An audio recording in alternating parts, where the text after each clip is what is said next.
헌법재판소가 내일 간통죄 위헌 여부를 판단합니다.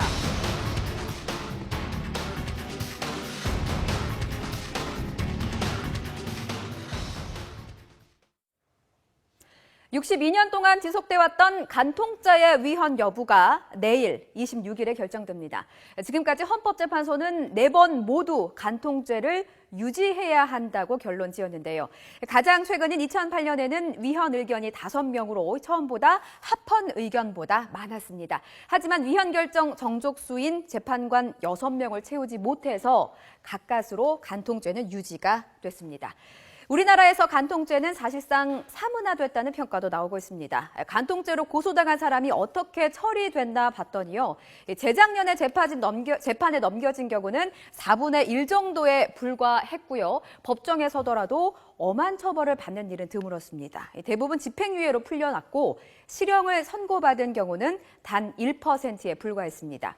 성적 자기결정권이나 사생활 침해를 지적하는 폐지론과 우리 사회 성관념이 문란해질 수 있다는 존치론이 팽팽하게 맞서고 있는데요. 존치냐 폐지냐 찬반 의견이 분분한 가운데 운명의 날이 하루 앞으로 다가왔습니다. 자, 이번에는 헌재가 어떤 판단을 내릴까요? 이슈대담에서 계속해서 이야기 이어가겠습니다. 유 변호사님, 법률가로서 어떻게 될 것 같아요? 너무 어려운 질문인데요. 예. 저는 개인적으로 위헌 나올 것 같아요, 이번에는. 위헌이 나올 것 같다. 뭐 근거는 그러니까 전반적으로 지난번에 5대4로 사실 하나 차이로 위헌이 합헌이 된 건데 이번에 이제 헌법재판 9명 계시잖아요. 예. 그 9분한테 아마 인사청문회 때 청문회도 물었을 거예요. 만약 간통죄가 사회 이슈니까 간통죄 어떻게 생각하십니까? 라고 물었더니 아마 제 기억에 적극적으로 반대한 분이 한 2분으로 알고 있어요. 그 당시 이거 무조건 이거는 나는 합헌이다 유지돼야 된다고 적극적으로 말하신 분이 2분이고 그 나머지 그 7분들은 뭐 폐지해야 된다거나 아니면은 조금 폐지 쪽을 가깝다는 이런 의사를 밝히셨거든요. 그 유보 정도 있고 그래서 그렇게라고 본다면 조금 흐름 자체가 이제 사회 흐름 자체가 저는 위헌 나올 것도 같고 예전엔 사실 이게 예전 90년대에는 저희 헌법재판관들이 이거를 위헌하기가 굉장히 부담스러운 이유 중에 하나가 여성단체에서 굉장히 반대했습니다. 이거는 일부 일천을 지키는 거 여자를 지키는 법인데 이거 합헌되면 남편을 다 바람피고 우리 안 된다. 이런 흐름이 있었거든요. 근데 사실 이제는 뭐 거의 남녀평등 사회가 여건이 신장 많이 되지 않았습니까? 여성단체에서도 폐지하자고 그런다는 거예요. 그러니까 사회가 많이 바뀌었죠. 그렇다고 보면은 이제는 뭐 폐지할 때가 되지 않았나 싶어요. 김 교수님, 간통죄 수사해 보셨어요? 수도 없이 했죠. 수도 없이. 근데 그 수사를 실제로 해본 분의 입장에서 예. 필요하다고 보십니까? 저는 뭐 이번에 위헌이 돼야 된다고 생각합니다. 왜 그러냐면 사실은 이 간통 관련된 거는 사실은 윤리나 도덕이 상위 개념이거든요. 법보다는. 윤리나 도덕으로 통제가 가능한 걸 법으로 묶어놓는다는 거는 저는 이치에 일단은 이론적으로 안 맞는다고 생각을 하고요. 그럼 이제 실무로 좀 돌아가서요. 그전에는 제가 근무할 때는 간통죄로 고소를 하는 건 거의가 여성이었어요. 불과 몇 년 전만 해도. 내 남편이 바람 피웁니다고 처벌해달라고 했는데 지금 완전히 역전됐습니다. 최근에는. 남편이 부인 고소하는 게 압도적으로 많아졌고요. 그게 이제 시대를 좀 얘기하는 것 같고요. 또 뭐 간통죄 지금 최근에는 옛날에는 들어오면 무작정 구속하는 걸 원칙으로 했어요. 지금은 상습이 인정되지 않으면 무작정 불구속입니다. 무작정 불구속이고요. 간통죄를 폐지하자는 사람들의 주장된 논거 중에 하나가 이 간통죄가 되게 사실 웃기는 문제인 게 벌금형이 없어요.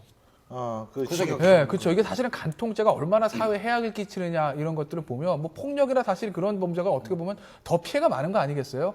간통죄는 뭐 지들이 좋아서 한 거니까. 그렇죠. 그 부부의 내밀한 문제 굳이 뭐 피해자로 말하면 이제 뭐 그 본처랑 뭐 아이들 정도 될 텐데 그럼에도 불구하고 이게 이제 벌금형이 없다는 걸 보면 그럼 전부 다 뭐 징역 아니면 집행유예란 말이죠. 그러니까 형벌은 사실 너무 센 측면이 있죠. 그러니까 아니, 그런 근데 점들은 저도 뭐 조금 여성으로서. 네, 저도 뭐 시대가 지금 뭐 아까 말씀하신 대로 뭐 남녀 평등 시대니까 뭐 이거 뭐 그냥 없어지는 법이 맞다고 생각을 했었는데 여기 들어오기 전에 잠깐 제가 여기 메이크업 해주신 분하고 잠깐 대화를 나눴는데 그분 얘기를 좀 들어보니까 이게 또 조강지처를 위한 그 워킹우먼이 아니라 집에서만 뭐 전업주부 같은 경우는 어떤 최소한의 또 조치로서 또 이게 있어야 되는지 않겠냐는 생각이 좀 들더라고요. 그러니까 아까 말씀하신 대로 뭐 내일 위헌이 될지 합헌이 될지 모르지만 저는 좀 위원보다는 좀 합헌 쪽으로 갈 가능성도 좀 있어 보이는 느낌이 그 통진당 선거 결과를 보니까 되게 보수적인 분들이 많아서 저는 이건 또 달리 생각할까 이런 생각이 좀 듭니다. 아, 근데 지금 보면은 유보한 두 분도 어떤 명분으로 유보를 하고 있냐면 요번에 이거를 만약에 위헌으로 해버리면 그 전에 처벌받은 사람들 엄청나거든요. 그 문제 때문에 했는데 얼마 전에 선관위에서 헌재에서 헌재법이 결정을 바뀌어서? 내렸죠. 어떻게 했냐면 종전 합헌 결정이 있는 다음 날부터 그렇게 얘기하면은 2008년 10월 31일 이후에 처벌받은 사람만 그러면 약 5천 명 정도만 구제해 주면 되거든요. 예. 그러니까 아마 헌재 재판관들도 하자 없이 해줄 겁니다. 박 박사님 왜 지그시? 아니 뭐 저는 제가 말할 수 있는 부분이 아니라서 굳이 전망을 하자면 요즘에 뭐 규제개혁 그러는데 대부분도 규제개혁에 동참하지 않을까 뭐 이런 생각. 예, 알겠습니다.